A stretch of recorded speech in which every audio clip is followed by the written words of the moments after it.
बहुत सारे लोगों का मुझसे एक सवाल रहता है कि हम यूरोप घूमने जाना चाहते हैं, क्या लैंग्वेज की दिक्कत नहीं आएगी? क्योंकि हमें उनकी भाषा नहीं आती, उन्हें शायद हमारी भाषा नहीं आती, कहीं हमें दिक्कत तो नहीं होगी? तो क्या होगी दिक्कत या नहीं, और अगर होगी तो कैसे मैनेज किया जाए? इस क्वेश्चन को मैं इस वीडियो के फॉर्म में आंसर करने वाला हूँ। मेरा नाम जितेंद्र शर्मा है।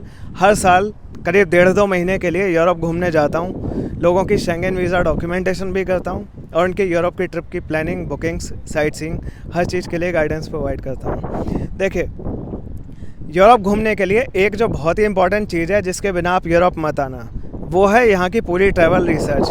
अगर आप सोच रहे हो कि यहाँ आ जाओगे और यहाँ किसी लोकल से पूछ लोगे या होटल वाले से पूछ लोगे कैसे घूमना है, तो बात बनेगी नहीं। इंडिया में तो बड़ा सिंपल होता है घूमना। वहाँ पे तो आप जो होटल वाला है उसी के से कह देना रिसेप्शन में क्या करना है, वही बता देगा। वही कैब वाले को बुला देगा और वो पॉइंट टू पॉइंट छोड़ता रहेगा। लेकिन यहाँ पे ऐसा नहीं है। यहाँ पे आपको सारी साइट्स भी पता होनी चाहिए, अच्छे वॉकिंग टूर के रूट्स आपको पता हों विद प्रॉपर मैप्स। वैसे मैं बता दूँ, मैं इन सारी चीज़ों के लिए गाइडेंस प्रोवाइड करता हूँ। ठीक है, आपके पास पब्लिक ट्रांसपोर्टेशन मैप भी होना चाहिए। आपको सब कुछ पता होना चाहिए कि आप क्या करने जा रहे हो। आपको किसी से कुछ भी पूछने की ज़रूरत ना पड़े, क्योंकि जिससे आप पूछोगे उसे आपकी भाषा नहीं आती होगी मोस्ट लाइकली, और अगर आती भी होगी तो बस मिनिमम बातचीत हो सकती है बेसिक लेवल की। ठीक है, वो आपको कोई भी इस तरह चलता फिरता आदमी या आपका होटल वाला भी गाइड नहीं कर पाएगा। तो आपको सब कुछ पहले से पता लगा के आना है। दूसरी जो चीज़ इम्पॉर्टेंट है, जो कि आती ही होगी आपको, वो है रिटन इंग्लिश पढ़ना। इंग्लिश या यहाँ की भाषाएं, उनका ज्ञान होना ऑप्शनल है। आता है बहुत अच्छा है, नहीं आता ना सही, लेकिन आपको इंग्लिश पढ़नी ज़रूर आनी चाहिए।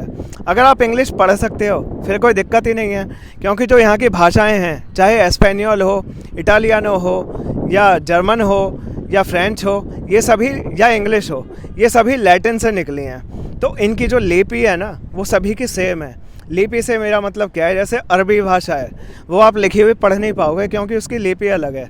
ऐसी जैसे हम हिंदी बोलते हैं, वो देवनागरी लिपि है। तो यहाँ की जो अलग अलग भाषाएं हैं वो लैटिन से निकली हैं। तो जो इंग्लिश के लेटर हैं वही यूज़ होते हैं, बस आप पढ़ लोगे लेकिन समझ नहीं पाओगे। तो अगर आप इंग्लिश पढ़ सकते हो, बस इतना काफ़ी है, बोलने की ज़रूरत ही नहीं है। काम चलाऊ शब्द इंग्लिश के यहाँ के लोग समझ लेते हैं, और अगर नहीं समझ रहे तो आप इशारों में बता सकते हो। जैसे कि आई वॉन्ट दैट जिलाटो, तो उसकी तरफ उंगली कर देना, जिलाटो या कुछ भी बोल देना, वो खुद ही दे देगा और वो अमाउंट बताएगा कि इतने की है। आपकी समझ में नहीं आएगी तो वो अपनी मशीन में वो टाइप करके दे देगा अमाउंट, या कहीं लिख के बता देगा, आप पढ़ के समझ लोगे।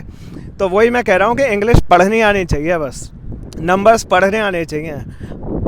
इंग्लिश बोलना आना भी ज़रूरी नहीं है, क्योंकि अगर आपको इंग्लिश बहुत अच्छे से आती है और इन्हीं को नहीं आती तो क्या कर लोगे? यहाँ आधे से ज़्यादा लोगों को इंग्लिश नहीं आती, तो इस तरह काम चल जाएगा। तो इशारों से और पैसे की भाषा सब समझते हैं। सबको आपको प्रोडक्ट या सर्विस देनी है, आपसे पैसे लेने हैं। इनके पास कई ऐप्स होती हैं, उनमें वो अपनी भाषा में कुछ बोलेंगे या लिखेंगे और वो ट्रांसलेट होके इंग्लिश में आपकी भाषा में आ जाएगा।